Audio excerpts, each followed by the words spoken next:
Hello नमस्कार आप सभी को। आज की इस वीडियो में बात करेंगे सेल के बारे में कि सेल क्या होता है एंड सेल को हम structural and functional unit of life क्यों कहते हैं। तो आइए समझते हैं। उससे पहले हम समझते हैं कि जैसे एक घर होता है, हाउस, तो हम उसका जो हाउस होता है उसका स्मॉलेस्ट यूनिट जैसे ब्रिक्स होते हैं, इट्टे होते हैं। ठीक उसी प्रकार जो हमारे ऑर्गेनिजम्स होते हैं उसका स्मॉलेस्ट यूनिट क्या होता है, सेल होता है। आइए समझते हैं। जैसे मान लेते हैं एक घर होता है, तो घर का स्मॉलेस्ट यूनिट जिस प्रकार के ब्रिक्स होते हैं, ठीक उसी प्रकार जो ऑर्गेनिजम्स होते हैं, ऑर्गेनिजम्स का स्मॉलेस्ट यूनिट सेल होता है। जैसे समझते हैं घर कैसे बनता है। जैसे बहुत सारे ईंट्स होते हैं, बहुत सारे ईंट होंगे और ईंट जोड़ के क्या बनते हैं, बहुत सारी ईंटें जोड़ेंगे तो एक दीवार का फॉर्मेशन करता है। क्या किसका फॉर्मेशन करता है, वॉल का। और फिर ये वॉल जो होते हैं, फिर वॉल फिर जाके क्या बनाएंगे, रूम बना लेंगे और रूम से एक घर का निर्माण होता है। उससे क्या होता है, घर का निर्माण होता है। ठीक उसी प्रकार जैसे फिर एक बार समझते हैं। जैसे ईंटा जुड़ता है, तो ईंटें जुड़ते हैं तो बहुत सारी ईंटा जुड़ते हैं। तो ईंटा जो जुड़ते हैं उसमें क्या होता है, थोड़े थोड़े स्पेस होते हैं, उसमें स्पेस होते हैं। उस स्पेस में क्या होता है, सीमेंट वगैरह मसाला भराते हैं। ठीक उसी प्रकार क्या होता है, सेल बहुत सारे सेल जोड़ के टिश्यू का फॉर्मेशन करता है। सेल बहुत सारे जुड़ेंगे तो टिश्यू का फॉर्मेशन करता है। और जब सेल जुड़ते हैं तो उनके बीच में स्पेस रहते हैं, तो उस स्पेस को कहते हैं इंटरसेलुलर स्पेस बोलते हैं।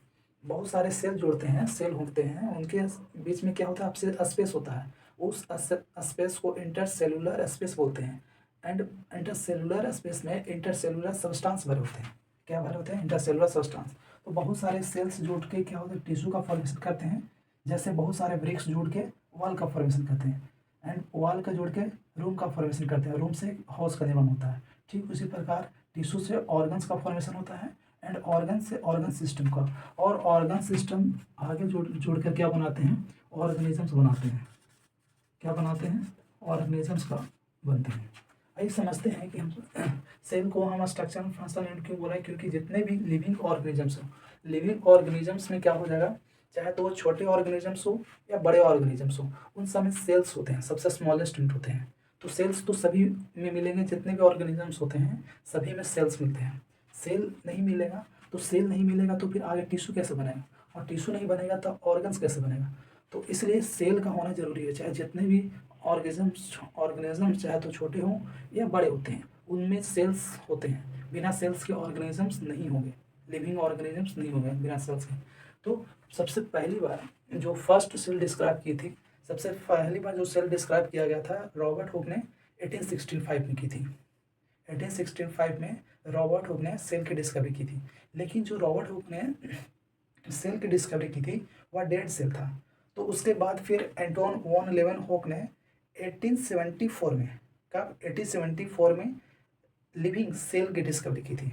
लिविंग सेल की डिस्कवरी की थी। उसके बाद क्या, उसके बाद फिर न्यूक्लियस का तो पहले ही डिस्कवर किया हो गया था। न्यूक्लियस का डिस्कवर किसने किया था, रॉबर्ट ब्राउन ने 1800 कितना, 1818 में शायद, हो सकता है मिस्टेक हो सकता है, लेकिन 1818 के आसपास में डिस्कवर की थी रॉबर्ट ब्राउन ने 1818 में।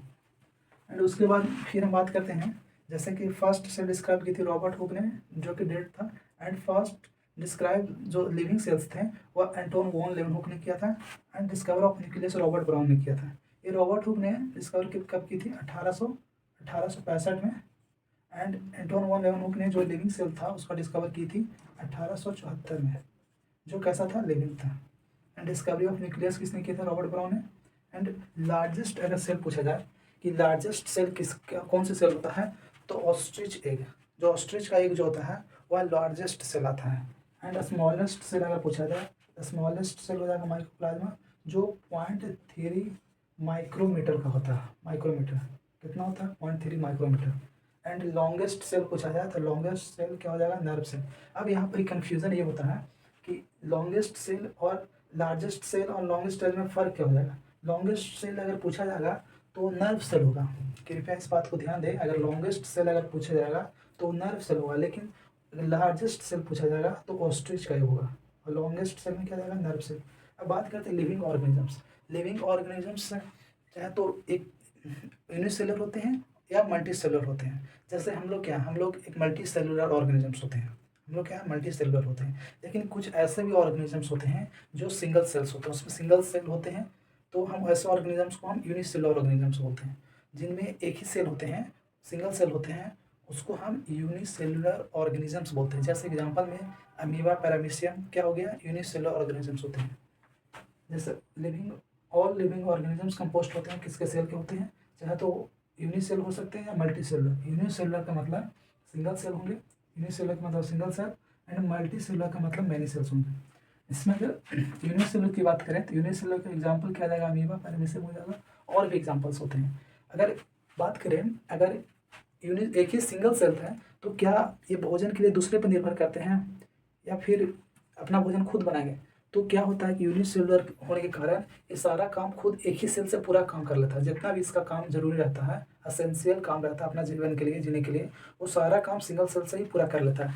तो यह किसी पर डिपेंड नहीं करता, इंडिपेंडेंट एग्जिस्टेंस। इंडिपेंडेंट मतलब किसी पर कोई डिपेंड नहीं करता। And perform the all essential functions of life. ये सारे लाइफ का अपना फंक्शंस को परफॉर्म करते हैं। ठीक है, नमस्कार, थैंक यू। इसके बाद बात करते हैं सेल थ्योरी के बारे में कि सेल थ्योरी क्या है। तो सेल थ्योरी किसने दिया था, स्लाइडेन एंड स्वान ने। सेल थ्योरी किसने दिया था, cell theory is given by Schleiden and Schwann ने। क्योंकि स्लाइडेन जो था जर्मन बॉटनिस्ट था। स्लाइडेन क्या था, जर्मन बॉटनिस्ट था, जिन्होंने क्या स्टडी कर रही थी। बॉटनिस्ट होने का मतलब क्या है कि ये प्लांट के बारे में स्टडी करेंगे। किस में स्टडी कर रहे थे, प्लांट्स के। और उन्होंने बताया कि जितने भी प्लांट्स होते हैं, ऑल प्लांट्स बने होते हैं किसके, composed of different kinds of cell. Different kinds of cell मतलब डिफरेंट प्रकार के से डिफरेंट प्रकार के सेल से क्या बने होते हैं, प्लांट्स बने होंगे। और वही सेल्स क्या आगे बनाएंगे, आगे चल के वही सेल्स क्या होते हैं, टिश्यू बनाते हैं। और उनके साथ साथ एक और साइंटिस्ट वर्क कर रहे थे, वो थे स्वान। स्लाइडन के साथ कौन साइंटिस्ट थे, दूसरा साइंटिस्ट और एक थे स्वान, जो कि एक ब्रिटिश जोलॉजिस्ट थे। क्या थे, ब्रिटिश जोलॉजिस्ट। जोलॉजिस्ट कहने का मतलब है कि वह एनिमल्स के बारे में स्टडी करते हैं। ऐसा साइंटिस्ट जो एनिमल्स के बारे में स्टडी करते हैं। और बॉटनिस्ट जो होगा वो प्लांट्स के बारे में स्टडी करेंगे। तो जो स्वान थे उन्होंने स्टडी कर रहे थे किस पर, एनिमल सेल पर स्टडी कर रहे थे। एनिमल के सेल पर स्टडी करते हुए उन्होंने क्या कंक्लूजन निकाला कि जितने भी सेल्स होते हैं, कंक्लूजन निकाला कि सेल्स जो होते हैं, सेल्स एक थिन आउटर लेयर होता है, थिन आउटर लेयर। जो उस थिन आउटर लेयर को स्वान ने उसको सेल मेम्ब्रेन नाम दिया। उसको क्या नाम दिया, उसको सेल मेम्ब्रेन नाम दिया, या फिर सेल मेम्ब्रेन को और हम उसको प्लाज्मा मेम्ब्रेन भी कहते हैं। और सेल मेम्ब्रेन को दूसरा नाम और क्या बोलते हैं, प्लाज्मा मेम्ब्रेन। एंड उसके साथ एक प्लांट्स के बारे में उन्होंने क्या बताया, स्वान ने ही क्या बताया कि जो प्लांट्स में होते हैं एक सेल वाल मिलते हैं। सेल वाल चूँकि प्लांट्स में क्या होते हैं, आउटर लेयर होते हैं, जो एक यूनिक कैरेक्टर होता है प्लांट्स का। सेल वाल जो होते हैं यूनिक कैरेक्टर होता है प्लांट का। यह कौन से साइंटिस्ट ने बताया था, तो साइंटिस्ट का नाम क्या है, वो साइंटिस्ट का नाम है स्वान, जो 1829 में बतलाए थे। एंड 1838 में 1838 में स्लाइडेन ने, एंड 1839 में स्वान ने क्या की थी, स्टडी किए थे। एंड सेल थ्योरी क्या एक्सप्लेन नहीं कर पाए, तो सेल थ्योरी जो थे, सेल थ्योरी किसने दिए थे, स्लाइडेन एंड स्वान है। इन्होंने यह एक्सप्लेन नहीं कर पाए कि जो सेल्स होते हैं उसमें नए सेल आते कहाँ से हैं। जैसे कोई सेल बना तो फिर नया सेल फिर आएगा कहाँ से, बाहर से तो नहीं आ जाएगा। तो यह एक्सप्लेन नहीं कर पाया स्लाइडेन एंड स्वान ने। तो फिर इस थ्योरी को एक्सप्लेन करने के लिए और फिर आगे कौन आए, रुडॉल्फ विर्चो कब आए, 1865 में रुडॉल्फ विर्चो आए, 1865 में। इससे पहले एक क्या था, न्यूक्लियस का डिस्कवरी में क्या हुआ था कि उसमें हमने क्या बोल दिया था, 1818 में डिस्कवरी बोला था, चूँकि गलत है, वो मिस्टेक हो गया था उसमें। तो आप उसको क्या कर लेंगे, करेक्शन कर लेंगे। न्यूक्लियस की जो डिस्कवरी रॉबर्ट ब्राउन ने की थी वह 1831 में थी, इसलिए उसको देख के क्या कीजिएगा, सुधार लीजिएगा। एंड रुडॉल्फ विर्चो ने क्या बताया, ये स्लाइडेन एंड स्वान ने क्या किया, did not explain how new cell form, कैसे न्यू सेल बनते हैं। तो रुडार विर्चोएन जो 1865 में जिन्होंने बताया कि ऑल सेल जितने भी सेल्स होते हैं वह अराइज होते हैं प्री एग्जिस्टिंग सेल, मतलब जो सेल्स होते हैं उसी से नया सेल फॉर्म होते हैं। ये एक बार फिर से इसको दोहरा देते हैं कि सेल थ्योरी जो था, सेल थ्योरी सबसे पहले किसने दिया था, Schleiden and Schwann. Cell theory किसने दिया था, स्लाइडेन एंड स्वान ने, क्योंकि स्लाइडेन जो था वह जर्मन बॉटनिस्ट था एंड स्वान जो था ब्रिटिश क्या था, जोलॉजिस्ट था। एंड इन्होंने क्या किया, स्लाइडेन ने इन्होंने क्या बोला कि जितने भी प्लांट्स होते हैं, जितने भी प्लांट्स होते हैं वह डिफरेंट काइंड्स ऑफ सेल के बने होते हैं, डिफरेंट प्रकार के सेल से प्लांट्स बने होते हैं, वही सेल्स आगे फिर टिश्यू बनाते हैं। एंड इन्होंने क्या बोला, स्वान जो कि जोलॉजिस्ट थे, तो वह एनिमल पर स्टडी कर रहे थे और उन्होंने एक कंक्लूजन निकाला है, बताया कि जो सेल्स जो होते हैं थिन आउटर लेयर होते हैं उसको स्वान ने सेल मेम्ब्रेन नाम दिया, सेल मेम्ब्रेन, जिसको और अदर नेम प्लाज्मा मेम्ब्रेन भी कह सकते हैं। और स्वान ने ही प्लांट्स के बारे में क्या बोला कि जो प्लांट्स में जो सेल वाल मिलते हैं वह यूनिक कैरेक्टर होता है प्लांट का, प्लांट का क्या होता है, यूनिक कैरेक्टर होता है। उन्होंने यह एक्सप्लेन नहीं कर पाए कि जो सेल्स होते हैं वो नया सेल बनते कहाँ थे, बनते कहाँ से हैं, न्यू सेल्स फॉर्म कहाँ से होते हैं। तो उसको एक्सप्लेन करने के लिए रुडोल्फ विर्चो 1865 में आए और उन्होंने बताया कि जो सेल्स होते हैं ऑल सेल्स अराइज फ्रॉम, जितने भी सेल्स होते हैं अराइज होते हैं प्री एग्जिस्टिंग सेल्स से। कहाँ से अराइज होते हैं, प्री एग्जिस्टिंग सेल से।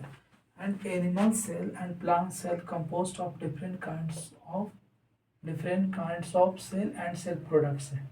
जितने भी एनिमल प्लांट सेल होते हैं और किसके बने होते हैं, सेल एंड सेल प्रोडक्ट से। ये किसने बोला था, स्वान ने बोला था। स्वान ने बोला था कि जितने भी प्लांट्स एंड एनिमल सेल होते हैं, प्लांट सेल या एनिमल सेल बने होते हैं सेल एंड सेल प्रोडक्ट के बने होते हैं।